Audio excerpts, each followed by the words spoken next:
कल तो आई नहीं बहू रानी, काफी वक्त हो गया शादी को, बच्चे भी हो गए, बच्चे बड़े भी हो गए, फिर भी अभी तक बहू को ये समझ में नहीं आया कि ससुर जी की प्लेट में फुलके पहुंचते पहुंचते अगर ठंडे हो जाए तो ससुर जी उन फुलकों को हाथ नहीं लगाते। ये तीसरी गलती है, 3 दिन से लगातार ये गलती होती देख रहा हूं मैं। कह दीजिए अपनी बहुओं से अगर काम नहीं होता है तो छोड़ दे, अब से मेरी रोटियां आप बनाएंगी। अरे ये हर बात में आप मुझे क्यों फंसा देते हैं? मेरा मतलब है ऐसा तो मेरी बहुएं कभी नहीं करती, इतनी बड़ी गलती इनसे कैसे होगी? मैं अभी दोनों की क्लास लगाती हूँ। गीतांजलि, रितिका, रसोई में क्या मुंह छुपा रही हो? तुम दोनों की करतूत साफ इनकी प्लेट में झलक रही है। यहाँ आओ अभी, क्या भी लगा दीजिए डांट, आती होगी दोनों। पार्वती की एक आवाज पर उसकी दोनों बहुएं गीतांजलि और रितिका सोफे के सामने आकर खड़ी हो जाती है। ये तुम्हारे पापा जी क्या कह रहे हैं बहू? बोलिए जी, क्या कह रहे थे आप? अब बहू के सामने बोलो, अच्छा लगेगा क्या? बताया तो सही मैंने आपको, अब आप बोलिए। इन्हीं चीजों के कारण ससुर बहुओं के सामने अच्छे बने रहते हैं और सास खराब हो जाती है। मैं क्या कह रही थी बहू कि ये तुम दोनों को ही अच्छे से पता है तुम्हारे पापा जी को ठंडी रोटियां बिल्कुल पसंद नहीं है। ये फूले हुए फुल्की ही खाते हैं ना, और वो भी इतने गर्म कि उसके अंदर की हवा भी प्लेट में ही निकले, उसके पहले नहीं। आप ध्यान से देखिए ना प्लेट को मम्मी जी, फुल्का अभी भी फूला हुआ है। फूला हुआ है बहू, पर ठंडा हो चुका है। ठंडी तो हो ही जाएगी ना रोटी पापा जी। इस मोहित के बच्चे ने खिड़की जो खोल रखी है, ये गुड्डी उड़ाने के दिन क्या आ जाते हैं, दिमाग खराब हो जाता है इस लड़के का। गीतांजलि आगे बढ़कर अपने ससुर जी के पीछे वाली खिड़की को बंद कर देती है, जिससे आती हवा के कारण पराठे ठंडे हो रहे थे। तभी मोहित अपनी पतंग लेकर कमरे से बाहर आता है। ये खिड़की किससे बंद कर दी? पतंग उड़ा रहा हूं ना मैं। दूसरे माले की खिड़की से पतंग उड़ा रहा है? अरे नालायक, छत नहीं है क्या? तेरी इस खिड़की खोलने के चक्कर में पापा जी की रोटी ठंडी हो गई। कितनी बातें सुननी पड़ी मुझे और चाची जी को। जा जाकर छत पर पतंग उड़ा। बड़ा आया खिड़की से पतंग उड़ाने वाला। गीतांजलि वापस रसोई में चली जाती है और रितिका आशुतोष के कपड़े निकालने उसके कमरे में। ये मेरी पिंक शर्ट पिंक से पर्पल कैसे हो गई? तुम्हें पता है ना रितिका, मुझे मेरे कपड़ों को लेकर ऐसी लापरवाही बिल्कुल पसंद नहीं है। मेरी पिंक शर्ट लेकर आओ। आशुतोष, ये आपकी पिंक शर्ट ही है। वो गलती से आपकी शर्ट के साथ भैया ने अपनी ब्लू शर्ट भी मशीन में डाल दी थी, तो ब्लू शर्ट का रंग उतरकर जरा इस पर चढ़ गया और वो पर्पल से दिखने लगी। ये पर्पल नहीं है, लाइट पिंक है। और तुम चाहती हो कि मैं यही शर्ट पहनकर दुकान पर चला जाऊं? अरे भाई, नहीं पहननी मुझे ऐसी शर्ट। मेरी बनियान का है, आज मैं बनियान पहनकर ही दुकान में जाऊंगा।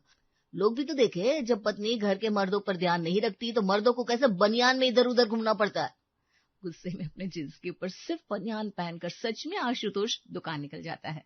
अपने देवर को बिना शर्ट के घर से बाहर जाता देख गीतांजलि समझ जाती है कि मामला गड़बड़ है। क्या हो गया रितिका? ये आशुतोष जी बिना शर्ट के जूते पहनकर कहाँ निकल गए? दुकान? क्या? अरे पूरे रास्ते अब कोई ना कोई टोकेगा और वो सारा गुस्सा तुम पर निकालेंगे। आपको पता है ना अपने कपड़ों को लेकर कितने पर्टिकुलर है वो। अब कल इनके साथ भैया ने अपना डार्क ब्लू कलर का शर्ट भी धोने को डाल दिया था। उनकी शर्ट का रंग इनकी गुलाबी शर्ट पर चढ़ गया और इनका तो फिक्स है ना, शुक्रवार को गुलाबी पहनना, दूसरी शर्ट नहीं पहनते वो। अरे भगवान, मतलब कि मोहित के पापा की शर्ट तुम्हारी बालकनी में होगी।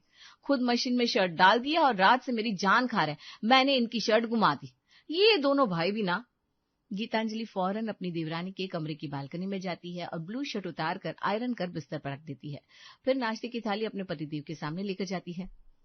क्या फायदा हुआ मेरे 150 रुपए के लिक्विड डिटर्जेंट लाने का, जब तुम्हें बर्तन कपड़े धोने वाला साबुन से ही धोना था। बर्तन धोने वाला साबुन? क्या मजाक कर रहे हैं आप? कपड़े धोने वाला साबुन कहाँ है हमारे घर में? पिछले 2 हफ्ते से कह रही हूँ ना मैं कि साबुन ले आइए, साबुन ले आइए, पर आपके कानों में जू तक नहीं रहेंगी। साबुन नहीं था तो क्या सर्फ से धो दिए बर्तन तुमने? जब तुम्हें बर्तनों में सर्फ ही छोड़ना तो बेकार ही लिक्विड डिटर्जेंट लेकर आया ना मैं।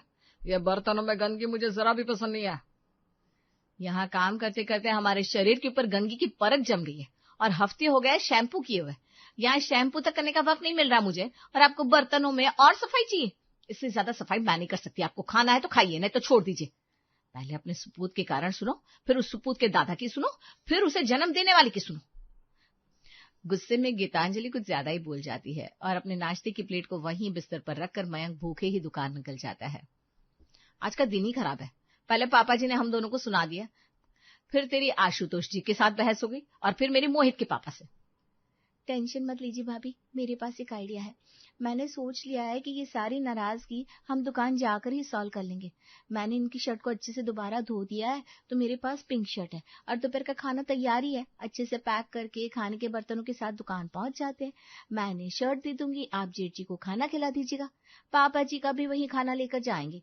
गोदाम में इंडक्शन तो है ही, खाना गर्म कर देंगे तो पापा जी की नाराजगी भी खत्म। दोनों हाथों में बड़ी बड़ी थैलियां लेकर देवरानी जिठानी की जोड़ी घर से बाहर निकलने लगती है। तभी दरवाजे की बेल बजती है। अरे अरे भाभी, कहाँ जा रही हो अब दिनों? अब सारे घूमने फिरने के प्लान कैंसिल कर दो, पूरे हफ्ते भर के लिए आई हूँ मैं। बड़ी मुश्किल से मेरी मम्मी जी मानी है बाबा।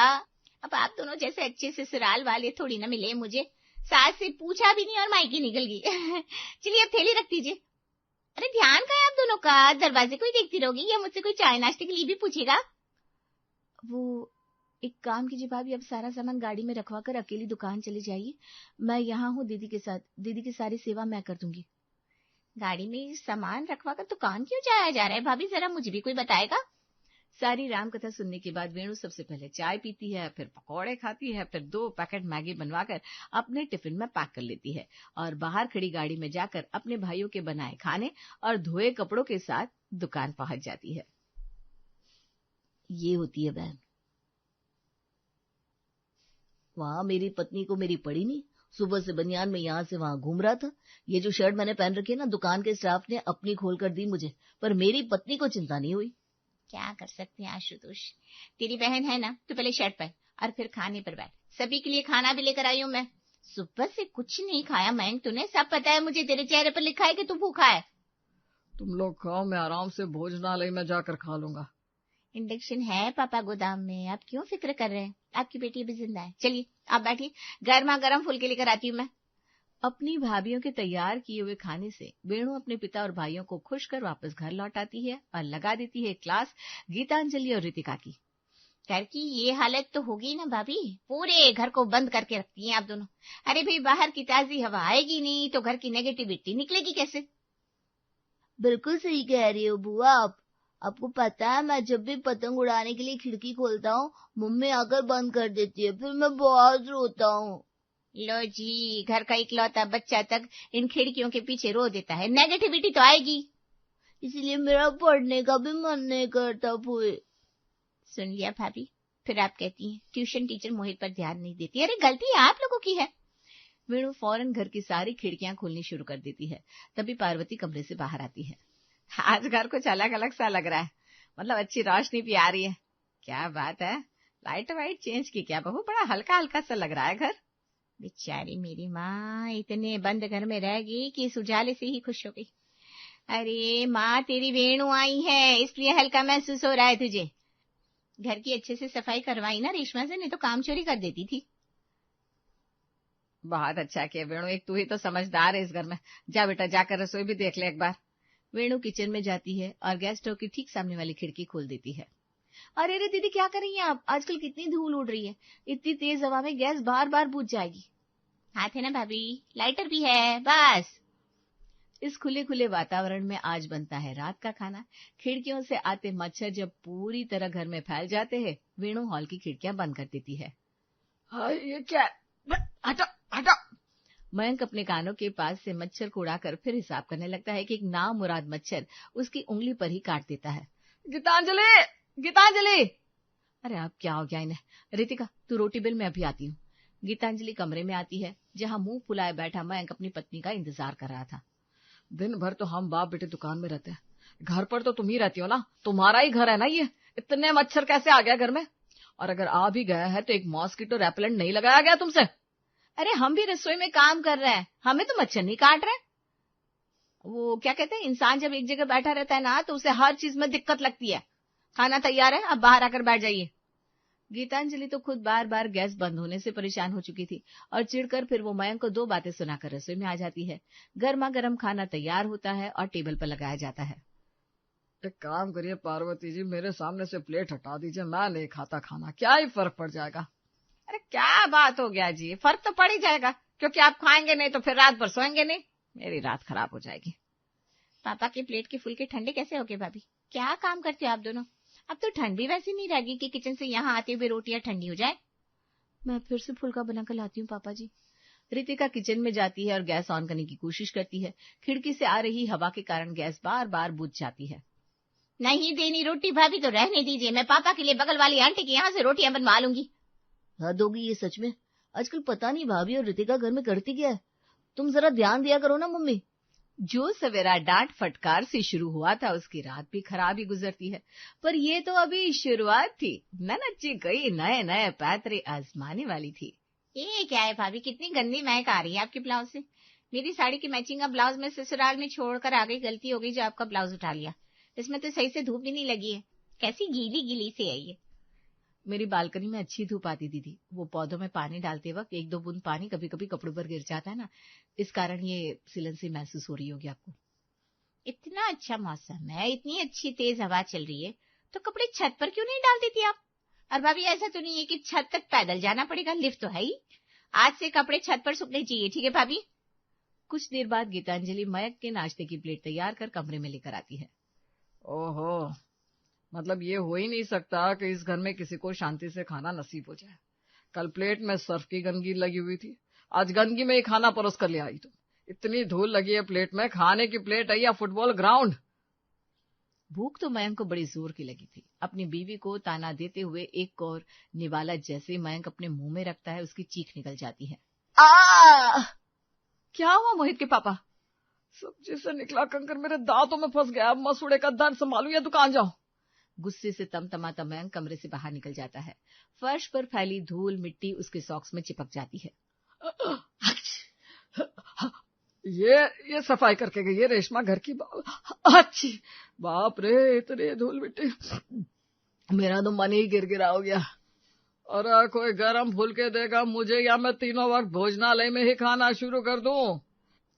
मुझसे तो 1 मिनट रुका नहीं जा रहा है। पापा मैं दुकान के लिए जा रहा हूँ, आज मैं भी भोजनालय में ही खा लूंगा। आप भी मेरे साथ ही चलिए, आपको भी वहीं खिला दूंगा। नाराज होकर मयंक हरि के साथ 9 बजे की दुकान निकल जाता है। घर के बिगड़े माहौल को देखते हुए पार्वती रसोई में अपनी बहू के पास आती है और कहती है, तुम दोनों जानती हो कि कभी भी मैंने तुम दोनों के काम में दखल अंदाजी नहीं की, पर आजकल घर का माहौल कुछ अच्छा नहीं लग रहा, जरा ध्यान रखो ना भाई। पार्वती अपनी बात पूरी भी नहीं करती कि मोहित अपनी डायरी लेकर भागता हुआ किचन में आता है। दादी इस पर जरा साइन कर दो ना। क्या है इस डायरी में? इधर दिखा मोहित। ये क्या, तूने 2 दिन से होमवर्क नहीं की? खिड़की पर दिन भर लटका जो रहता है पतंग उड़ाने के लिए, तो कैसे हो गया होमवर्क? दिन पर दिन घर का माहौल बिगड़ता ही जा रहा था और बात तब बहुत ज्यादा बढ़ जाती है जब आशुतोष की शर्ट पड़ोसन के पति की शर्ट से एक्सचेंज हो जाती है। ये मेरी वाली ऑरेंज शर्ट तो नहीं है। आज मैं ऑरेंज शर्ट पहनता हूँ, तुम्हें पता है ना रितिका? अरे ऑरेंज शर्ट ही तो है ये आशुतोष, और नहीं तो क्या। इस बार तो आपकी शर्ट मैंने बिल्कुल अलग धोई, वो भी हाथ से, ताकि गलती से भी कोई अपने कपड़े आपके कपड़े के साथ मिला ना दे। शर्ट ऑरेंज रंग की हो गई तो मेरी हो गई क्या? इसके अंदर का ब्रांड का टैग देखो। इस ब्रांड के कपड़े मैं नहीं पहनता हूँ, ये शर्ट मेरी नहीं है। ओहो, लगता है छत पर कपड़े सुखाने के कारण 5वें माले के किसी फ्लैट वाले के कपड़ों के साथ आपका शर्ट एक्सचेंज हो गया। मैं अभी पता लगाती हूँ, यहीं कहीं होगी आपकी शर्ट। घबराती हुई रितिका हाथ में शर्ट लिए कमरे से बाहर पैर रखती है कि रेशमा को अपने सामने खड़ा पाती है। घर इतना गंदा रहेगा तो 2000 में झाड़ू पोछा मेरे से नहीं होगा भाभी, कम से कम 5000 लगेंगे। क्या? हाँ, 5000 मांग रही है मैडम, और इसकी भी गलती नहीं है। हमारे बिल्डिंग के बाजू में ही नई बिल्डिंग का कंस्ट्रक्शन हो रहा है, तो धूल मिट्टी तो अंदर आएगी। ऊपर से आजकल हवा इतनी चल रही है, धूल मिट्टी किलो किलो भर अंदर आ जाती है। ऊपर से दीदी एक खिड़की खुलवा देती है जिससे आती हवा के कारण बर्तनों में मिट्टी रहती है। इस खिड़की के कारण तो मेरा बच्चा होमवर्क नहीं कर पा रहा। ये फर्श से धूल मिट्टी जा ही नहीं रही, पापा जी के फुलके गर्म नहीं रह रहे। और इसी हवा के कारण एक और झंझट हो गई, इनका शर्ट भी किसी और की शर्ट से एक्सचेंज हो गया। तो यह बात है, बताओ, घर की खिड़कियां खुली हुई है, इसका मुझे अंदाजा ही नहीं लगा। तभी आजकल घर में इतने मच्छर आ रहे हैं। हफ्ते भर का क्या कर आई थी ना तुम्हारी ननद, 8वां दिन है आज। मैं ये नहीं कह रही कि वेणु को वापस जाने के लिए कह दो, पर उसकी सुनकर हफ्ते भर तुम दोनों ने अपनी बैंड बजवाई है। अब ये करने की कोई जरूरत नहीं है, जो तुम दोनों को सही लगे वो करो। और इस बात पर अगर रेणु तुम दोनों से कुछ कहे तो उसे मेरे कमरे में भेज देना। सुन लिया मैडम जी, अब खिड़कियां बंद रहेगी, घर में ज्यादा धूल मिट्टी नहीं आएगी, तो 2000 ही मिलेगा तुझे। बस फिर क्या था। जैसी खिड़कियां बंद होती है, गर्मा गर्म फुलके हरी की प्लेट में पहुंच जाते हैं। छत से कपड़े वापस से बालकनी में आ जाते हैं और आशुतोष को अपने हिसाब से साफ सुथरे धुले कपड़े मिल जाते हैं। घर में कहीं भी मच्छर दिखाई नहीं देते। मयंक को भी अपनी प्लेट साफ सुथरी मिलती है। मम्मा होमवर्क कर लिया, आप जाओ नीचे खेलने। 8 दिन की छुट्टी मारी है ना बेटा आपने, अब 8 दिन पढ़ोगे उसके बाद खेलने जाओगे। पापा। मम्मा बिल्कुल ठीक कह रही है मोहित, मम्मा जो कह रही है वही होगा, शांति से कमरे में जाकर पढ़ाई करो। क्या दिमाग खराब है यहाँ? कोई किसी से लड़ ही नहीं रहा, कोई किसी को ताने नहीं दे रहा। यहाँ रुक कर करूंगी भी क्या भाई, अब मुझे चलना चाहिए। इन सब में लॉस होता है तो वेणु का, उसे मसाला मिलता ही नहीं और वो अपना सामान बांध कर वापस चली जाती है।